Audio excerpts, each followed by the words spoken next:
Greetings and salutations, everybody. My name is Dark81 here, bringing you back for probably the first time a Mega RWS Customs Volume 2 episode.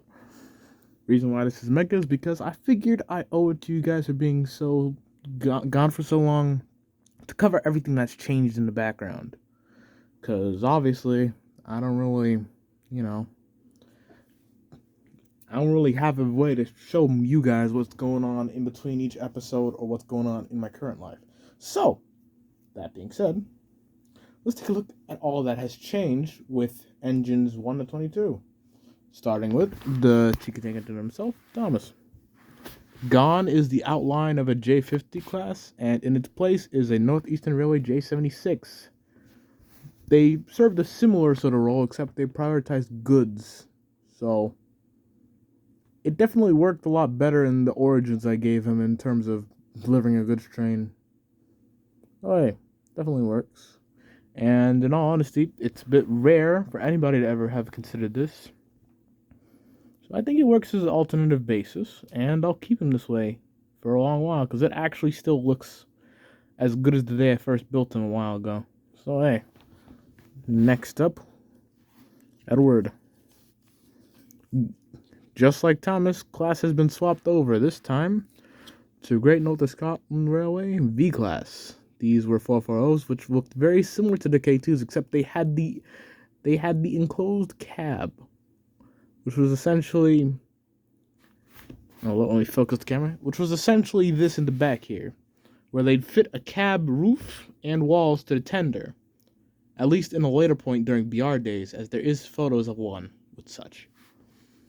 And the current cab actually looks a lot closer to Edward's cab in the Railway series after his rebuild. So, looking at how I did the original Edward rebuild into a more authentic looking K2, and then looking at the GNSR rebuild, I'll keep him like this. This looks a lot better.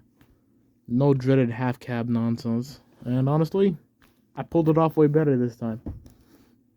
So, backing him out. Next up, we'll take a look at the Big Green. Not much has changed with Henry, except for his front end being rebuilt to a much more modern standard. He's got the lining that everybody else now has, for the most part. And he's also got a much more monoblock rounded out boiler instead of the more segmented one he had because of how I used to craft them back then. In all honesty, he looks good. He looks sharp after this rebuild, and he looks even closer to Peter's current condition, which was one of the main features prevalent on the Black 5s and the 8Fs, considering 8Fs were a freight version of Black 5. So that definitely works. And once again, the dark and light livery contrast shows itself off camera, and I am loving it. I know I should be focusing on talking to you guys, but I am enjoying myself. Anywho, now we get on to Gordon, the one who goes through every change, because honestly, we stand Gordon in this household. And if you'll notice his new deflectors, now, instead of being based on one of the later A3s like St. Simon 60112, having the Great Northern Railway style tender and German smoke deflectors, here he has the peppercorn style seen on only one other A3, that being Humorist 60097. Honestly, there was a time where I didn't like this look, but as time went on and I studied a bit more about Scottish sheds, allocations, etc., Humorist look stands out a lot, and I kind of picked that up and I liked it. It really fit for Gordon, or Gordon 2, realistically, to bear these wing plates after he emerges from Bear Peacock. It just makes sense, really. And I love it. So hey, if you don't like it, I'm not going to judge you. If you do like it, I also won't judge you. It's up to you. And if you want to voice your opinions on it, feel free to do so in the comments. There's a reason I leave them on. Now then, with Gordon out the way, let's take a look at the splendid red engine himself, James. Not much has changed in the tender department, which has carried over through 3 rebuilds without being really touched much. However, front facing in the same way as Henry, James has seen a lift. No longer is he based off of the standard fresh from those shops, LBS arcades, but he's based off of their later appearance with their cabs rebuilt, presumably to fit the Southern Railway's loading gauge, I believe. If not, it was either that or crew comfort. Either way, I liked the look of seeing them in the BR era with that cab, and it just stuck out to me, and I wanted to see a bit of a red dividend on James's cab. Same with Henry, if you looked back, that there is a bit of livery spilling over onto the cab roof, so I did that. And outside of that, the lining has been put to yellow instead of the gold it was before to actually make it pop out. I was a little hesitant to do it because it would have looked a bit too much like Axle livery. But then again, who cares? If I were able to put a standard livery down on each of these engines, I probably would have. But I think it's better to give them their own unique livery. Gives them better personality. Next up, another engine who's had his basis entirely thrown out the window, Percy. Gone is the Avonside Heritage, and in its place, the Barkley boys are here. He's based off of the 14-inch variant of the Andrew Barkley 04 OSTs. And in all honesty, I think it fits considering his more rough and tumble-esque nature. Remember how he first appeared and how he acted. It only makes sense that he'd be an industrial and sheltered from most of the mainline life. And in all honesty, it worked a lot better in terms of backstory. So hey, it paid off, and I'm happy with it. Toby has seen the least change since his last debut. He's still a J70 trim. He still has cow catchers but no side plates. And I still like him like this. So take it. Another engine rebuilt is Duck. He still bears the same basis of an auto-fitted pannier, because honestly, I think it works better than the 5700. Considering how sometimes his illustration did shift from 5700 to another class of engine, pannier engine, I like this better. It suits for what I went for with his backstory and just generally being kind of cooped up or sort of brainwashed a bit into GWR lore-ish. So honestly, hey, works. And he's got the bags. I found out how to do good bags under eyes using pencil this time. So they're a lot more defined. So let's back him up.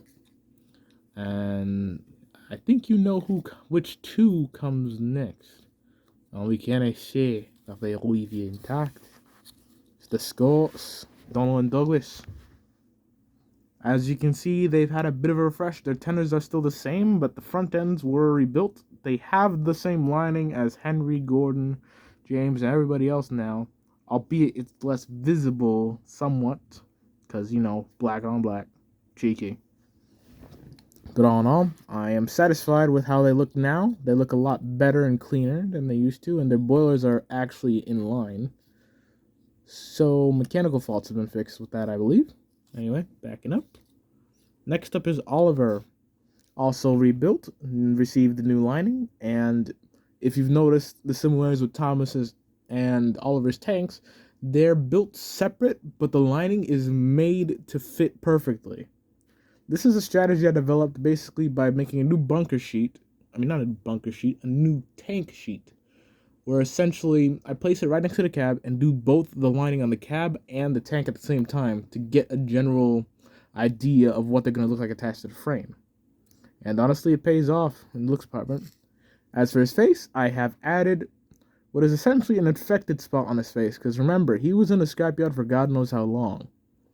That's a lot of... I don't even know if they could get, tetanus. But, he'd get a disease, I think. And I'm not the only one who's thought this, but it's pretty hard to believe he wouldn't get a bit ill from that experience.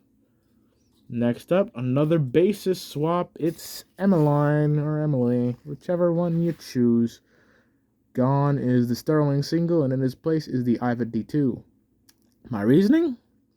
The D2 works better for for not only what we see her do in the actual show, but for what I see her doing, which is basically mixed traffic work with a bias towards passenger. And the D2s were stronger, I believe, than the G classes, so it made better sense. And honestly, it pays off. The tender is carried over as was the standard for most of these rebuilds so far. So don't be surprised if it happens on other rebuilds soon to be seen. Speaking of which, Arthur.